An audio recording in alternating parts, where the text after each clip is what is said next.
안녕하십니까, 가족 베이스볼 박은호준입니다. 오늘은 미즈노 프로 검빨배색 3가지 포지션의 글러브를 무령부 작업을 할 겁니다. 이 해당 글러브는 우리 박수현 회장님께서 이렇게 저한테 길들이기를 맡겨주셨는데 3개 다 심플합니다. 211 착수에 80% 정도만 길들여달라 하셨고, 길들이기의 스타일은 그냥 전적으로 저한테 맡겨주셨습니다. 자, 미즈노 프로 사실 하나도 오더하기가 벅찰 수도 있을 텐데 이렇게 포지션별로 그냥 하나씩 또 같은 배색으로 쉽지 않지 않나요? 역시 대단한 분이신 것 같습니다.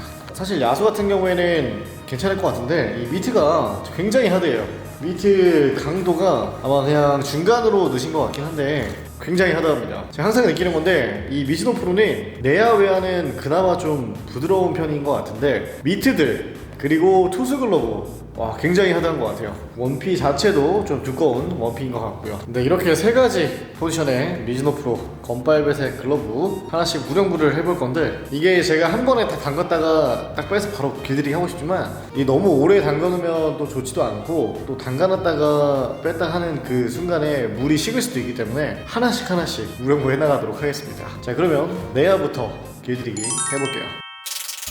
네, 이제 많은 분들이 물어보는 질문 중에 하나가 무령부 해도 글러브 괜찮나요? 당연히 괜찮죠. 당연히 괜찮습니다. 이제 그분들이 우려하는 게 가죽이 상한다, 해도 되는 가죽이 있고 하면 안 되는 가죽이 있다, 이렇게 말씀을 해주시는데, 당연히 하면 안 되는 글러브 가죽은 없고요. 사실 무령부를 했을 때 신경 써야 될 거는 뭐 가죽도 가죽이겠지만 가장 중요한 거는 이 끈피입니다. 이 끈피가 유분기가 없는 끈피일 경우에, 무령부를 했을 경우에 끈피가 손상이 돼서 망가지고 경화가 일어나고 끊어질 수 있습니다. 네, 실질적으로 가죽에는 그렇게 큰 데미지를 주진 않고 이 끈피에 데미지를 주는데, 그 중에서 하나가 테네시 탄. 네, 테네시 끈피 중에서도 탄색, 그리고 테네시 탄이 뭐 다 그런 게 아니라 또 진한 탄색이 있어요. 그 필리핀 공장에서 만드는 글러브들에 사용되는 좀 진한 탄색이 있는데, 그런 끈피 같은 경우에는 무령부를 했을 때 끈피 손상이 좀 심하게 이루어질 수 있다 생각하시면 될 것 같아요. 그래서 사실 무령부를 하면 안 되는 글러브는 없습니다.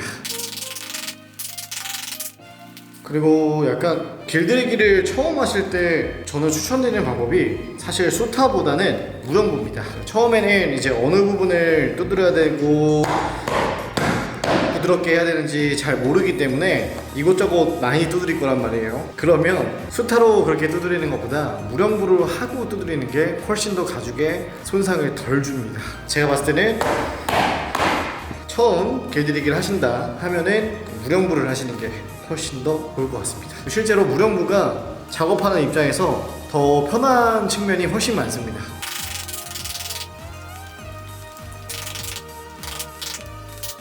일루미트.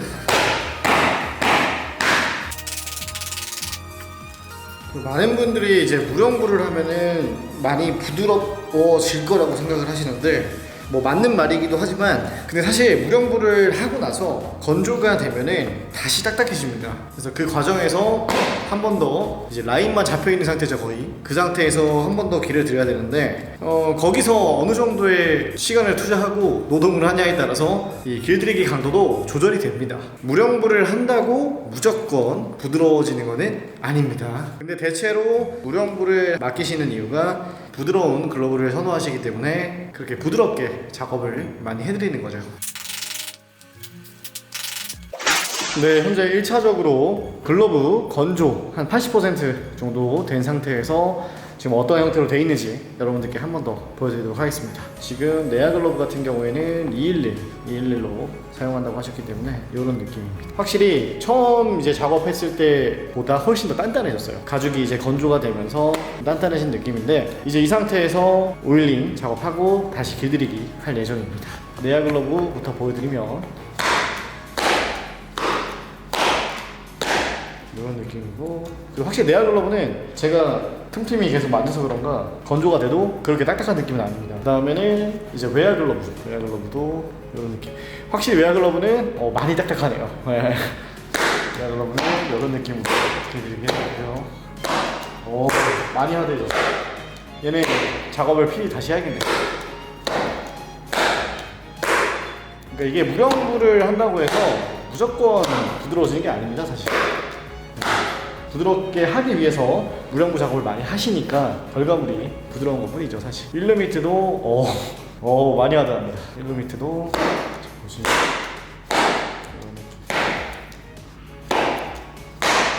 자, 그러면 이제 오일링 작업 하면서 길들이기 다시 한 번씩 하고 여러분들께 완전히 건조된 후에 보여드리도록 하겠습니다.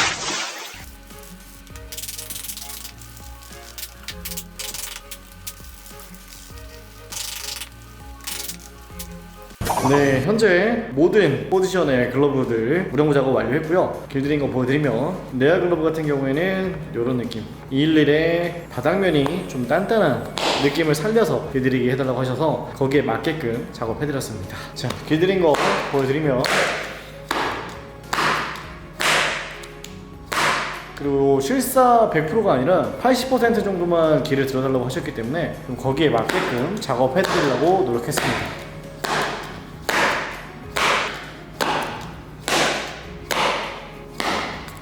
포구면에 좀 넓게 작업해드렸어요. 이게 211로 사용을 하시더라도 너무 포구면이 좁은 것보단 좀 넓은 포구면을 사용하실 수 있게끔, 손도 크시거든요. 그래서 아마 꼈을 때 글러브가 이렇게 벌어질 것 같은데 이 포구면을 다 살려서 사용하실 수 있게끔 이렇게 길들여 드렸습니다. 그러니까 굳이 이게 파닥파닥 되는 느낌이 아니라 사실 공 잡을 때는 요만큼만 접히거든요. 그래서 요 정도로 사용할 수 있게끔 포구면을 넓게 작업해드렸습니다.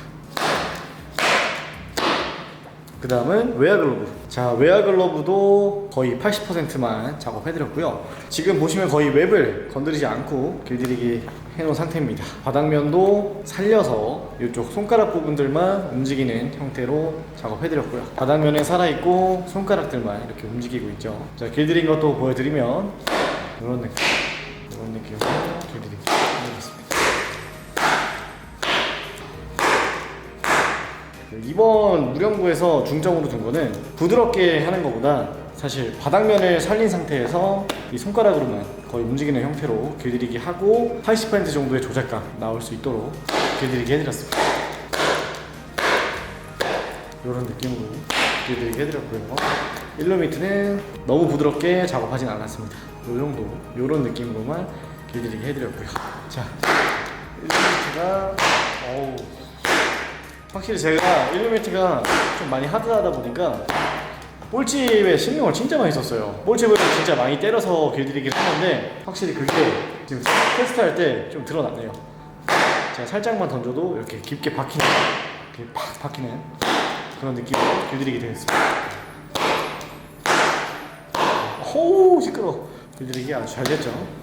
일루미트도 이런 느낌이고요. 네, 이렇게 세 가지 포지션의 미즈노 프로 건빨 배색 길들이기 무령부 작업 한번 해봤는데, 이 무령부 작업이 부드럽게 하기 위해서, 용이하게 하기 위해서 작업하는 것도 있지만 이 글러브들이 새 글러브임에도 불구하고 사실 바닥면이 조금 이렇게 올라오려는 약간 그런 징조가 보여줬어요.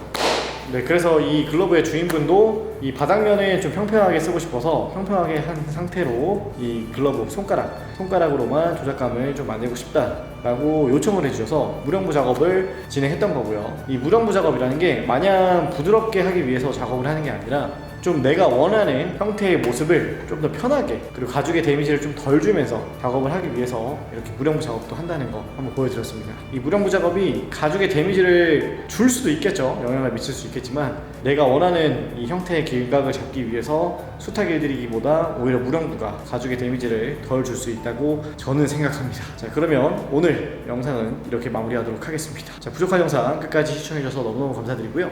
앞으로도 더욱더 노력하는 가죽 베이스볼 되도록 하겠습니다. 자, 미즈노 프로 오더 글러브였습니다.